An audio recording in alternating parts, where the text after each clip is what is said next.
سلامونه دوستانو، په دې هیله چې ټول به راته روغ او جوړ یاست. راشد خان او فضل حق فاروقي نن یو ځل بیا د پاکستان سوپر لیګ کې د خپلو لوبډلو دپاره زبردست ښکلی بالینګ ترسره کړ. خلک یې ټول ځان ته حیران کړل.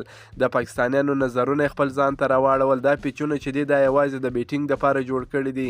د دوی شاهین افریدي په څېر لوبغاړي ونه توانېدل چې په دغه ویکټ باندې ویکټ ترلاسه کړي، خو راشد خان او فضل حق فاروقي بیا حیرانوونکی بالینګ ترسره کړ.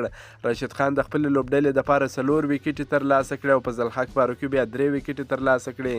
نن دواړه افغان لوبغاړي ډېر ښه وځلېدل د پاکستان سوپر لیګ کې. دا لوبه د لاهور قلندرز او اسلام آباد یونایټډ لوبډلو ترمنځ ترسره سوه. لاهور قلندرز لوبډلې د لوبې پچه وګټل، په خپله د بیټینګ پرېکړه وکړه. په ټاکل سوو 20 اورونو کې د 5 لوبغاړو په سوځېدو سره 226 منډې جوړې کړې.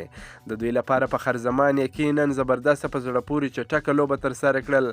په 50 بالونو باندې 115 منډې جوړې کړې، 8 څلوریزې 8 شپږیزې په بیټینګ شاملې وې.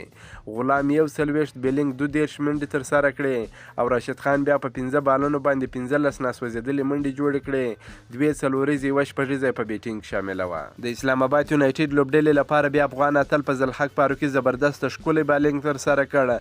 په 4 اورونو کې 40 منډې ورکړې، که څه هم منډې یې ډېرې ورکړې، خو دلته بیا 3 مهم لوبغاړي هم وسوځول چې په داسې پیچ باندې 3 لوبغاړي سوځول ډېر ستونزمن کار دی. 3 مهمې ویکټې ترلاسه کړې. حسن علي 1 ویکټه ترلاسه کړه، محمد وسیم هم 1 ویکټه ترلاسه کړه. د 226 منډه هدف په تعقیب کې اسلام آباد یونایټډ لوبډلې توپوهونکو ډېره ناکامه توپوهنه ترسره کړل. یو لوبغاړی هم ونه توانېدی چې تر 18 زیاتې منډې جوړې کړي. دوی د لوبې په 15.1 اورونو کې خپل ټول لوبغاړي د لاسه ورکړل، یوازې 107 منډې جوړې کړې. په 119 منډو یې دغه لوبه وبایلل.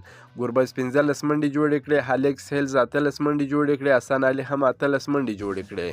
د لاهور قلندرز لوبډلې لپاره بیا راشد خان زبردست اقتصادي بالینګ ترسره کړی چې د ټول جهان نظر خپل ځان ته راواړوي. راشد خان په 4 اورونو کې یوازې 21 منډې ورکړې، 4 مهم لوبغاړي وسوځول. حارث رؤوف او زمان خان هم 2 لوبغاړي وسوځول. ډیوید وسا هم 1 لوبغاړي وسوځوي.